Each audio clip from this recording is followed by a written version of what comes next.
This episode of Android Weekly is brought to you by Domain.com. Let's hear it for Sony, because they're trying to claw their way back to relevancy. You can do it, Sony! Once upon a time, Sony could do no wrong. It had a venerable army of top-notch technology. Fast forward to 2015, and the Sony that exists today is of a rather different nature. They've sold off their laptop division, their OLED division.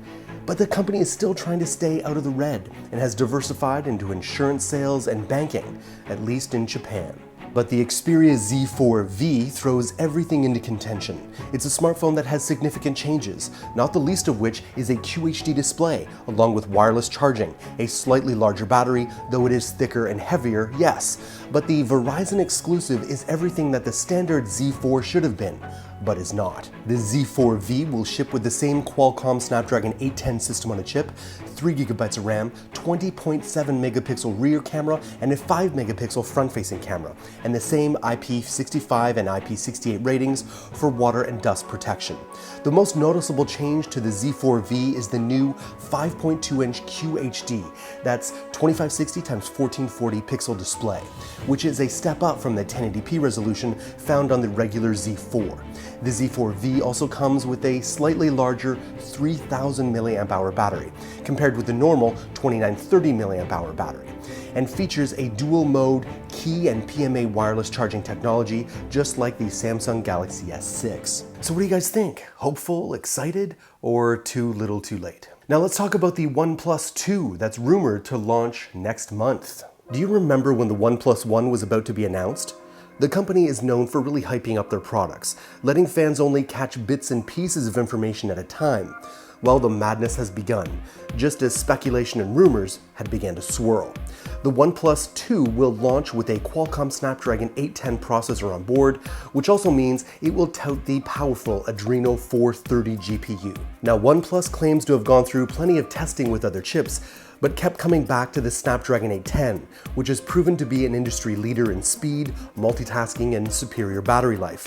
This chipset will enable 4K video recording, immersive 3D gaming, great camera performance, and more. There is one major complaint about the Snapdragon 810 though, and it seems to be plagued by overheating issues. At least these are problems which have shown up in other devices bearing the same system on a chip, but OnePlus swears this won't be an issue with the OnePlus 2 and that it will be, quote, cooler than ever.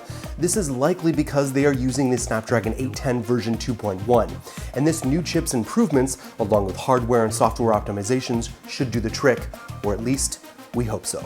We can't confirm the specs just yet, but there's been a bevy of rumors surrounding the topic. It's said that the device will come with 3GB of RAM and either Full HD or QHD 5.5-inch display. Some say there could be two versions. The price should start somewhere between $322 to $400 US. Now, for those of you seeking out an affordable tablet, Samsung is thinking of you, though maybe not very well. Last week, the Samsung Galaxy Tab E was leaked, packing relatively low-end specs, at least according to the leaked information. Now Samsung has gone and made the device official, at least for the Taiwanese market. The Galaxy Tab E is powered by a 1.3 GHz quad-core processor with 1.5 GB of RAM, though Samsung has yet to specify what exact CPU it is packing, but for what it's worth, rumors previously pegged it as touting a Speedtrum SC7730 SE. Turning to other specs, you'll find a 9.6-inch LCD display with a resolution of 2080 x 800, 8 GB of storage, microSD expansion, and a 5000 mAh battery. And of course it runs 4.4 KitKat. While KitKat is more than a little dated at this stage, it is likely that Lollipop will simply not perform well enough with these obviously low-end specs. Now let's be frank, at a $225 price point, that's not really the best deal in the world. We can think of a number of other options that are a better bang for your buck. Search our channel to find out. Samsung is clearly not taking my advice by only focusing on the premium market, because now they have more mid-tier options for all of us. Samsung has just quietly launched two new mid-range smartphones, the Galaxy J5 and the Galaxy J7 in China. Both handsets are now available for purchase from Samsung's website and will be aimed at a younger crowd.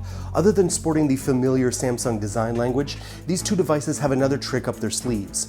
Both feature a front-facing 5-megapixel camera along with LED flash, also on the front of the device. Now that selfie craze is in full circle, this feature will likely bring a lot of younger users on board. Do you think a 5-megapixel front-facing camera is going to attract a younger crowd? I'm not feeling it. The J5, on the other hand, comes with a 5-inch 720 display, a 1.2 GHz quad-core Snapdragon 410 processor, and a smaller 2600 mAh battery. Alright, so it's T-shirt winning time, and I wanted to remind you that the contest was for the best Android-related .com domain name. That has already been taken, Sherlock's. That should have been painfully clear from the beginning, but I want to talk about some honorable mentions before we get to the winner. Number 1 was Robbie Morgan said droidsnotborg.com. I like that one. And Barry Sachs on Twitter said Apple for dinner, Android for dessert.com. I like that one. He said, excuse the mouthful. And Mr. Singh is the winner. Now, Mr. Singh, I am going to butcher your first name, so I'm not going to try and pronounce it, but it was androidnerdgasm.com. I like that one a lot. So you, Mr. Singh, need to send me your full mailing address via Google Hangout. You can go to my Google Plus page and send a private message. Send me your address there and I will send it to you wherever you are. Thank you very much, because it is a serious art form to come up with a .com that has not been taken, that's clever, clear, and easily understandable. So thanks for helping me find the .com. Why? Because no domain name extension tells your story with the same level of trust as a .com or .net domain name. .com and .net domain name extensions inject credibility into your online presence. And who doesn't want more credibility? You can save 15% on domain name and web hostings when you use our coupon code ANDROID at domain.com checkout. Don't forget, 15% off when you use our coupon code ANDROID.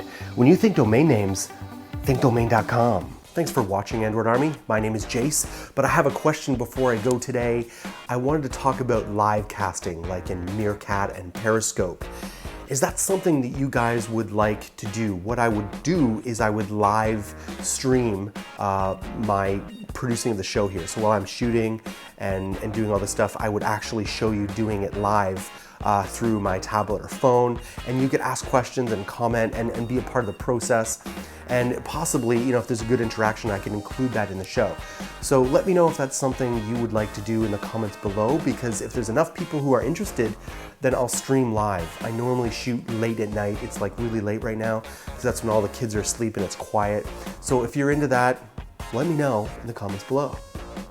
Don't forget about my brothers, my brethren in Android, who are working super hard to be your source for all things Android.